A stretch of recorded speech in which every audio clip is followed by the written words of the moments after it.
Welcome to Mayoyao Ifugao. Mayoyao is best known for its majestic rice terraces, enigmatic waterfalls, rich culture and traditions, and very accommodating people that are indeed worth driving for. So if you are looking for somewhere to go when this pandemic ends, then Mayoyao Ifugao is highly recommended for you. Before I'll tour you around to some of our breathtaking tourist spots, let me share to you first some interesting facts that you need to know about our place, Mayoyao Ifugao.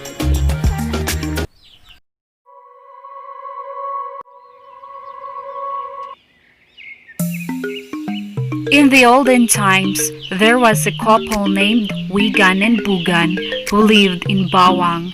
Was a small valley with rice fields watered by natural springs where people used to trade with the lowlands. Food and vegetables were abundant, including anahaw trees. Due to the abundance of anahaw, especially on the western part, the plant's leaves together with rattan were made into raincoats called inanga. Later, the people called the place Henanga due to the abundance of inanga raincoat. During the Spanish period, there lived a beautiful lady called Mayoyao in the western part of Bawang called Hewang. Mayoyao entertained people around her house in Hewang, and so the people called the place Mayoyao, coined from the lady's name. Mayoyao in the native dialect means the place where food is found.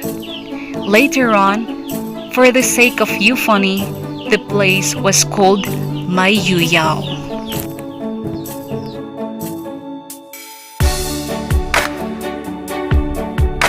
Our town has been celebrating two festivals annually.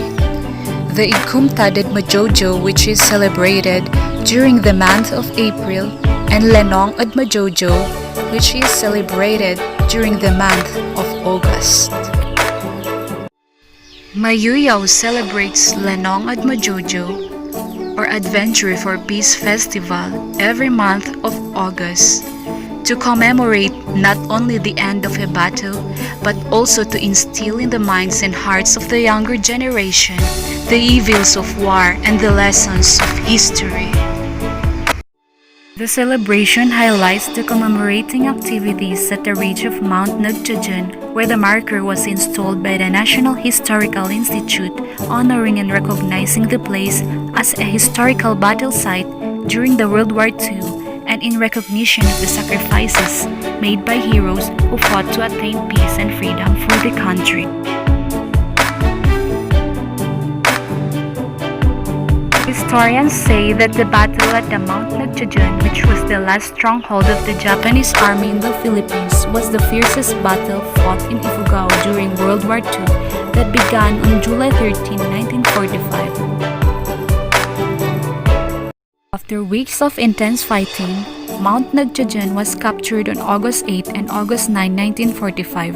Mayoyao was liberated, forcing the commander of Japanese Imperial Army General Tomoyuki Yamashita to surrender in Kiangan, Ifugao on September 2, 1945. According to the book of Celedonio A. Ancheta entitled The Liberation of Northern Luzon, it was at the Mayoyao Ridge or Mount Nagjajan that was once the scene of the fiercest battle between the Japanese Imperial forces and the combined Filipino-American soldiers.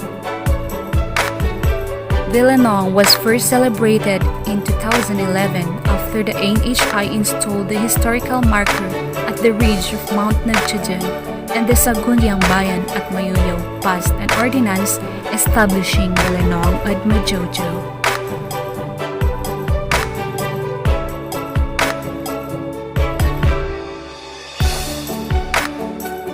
Nice places with nice people, you can find them here in Mayoyao.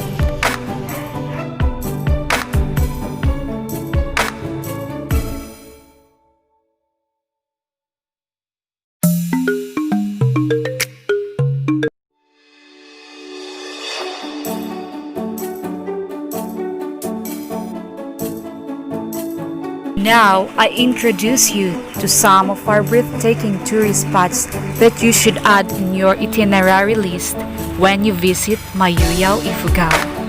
Enjoy!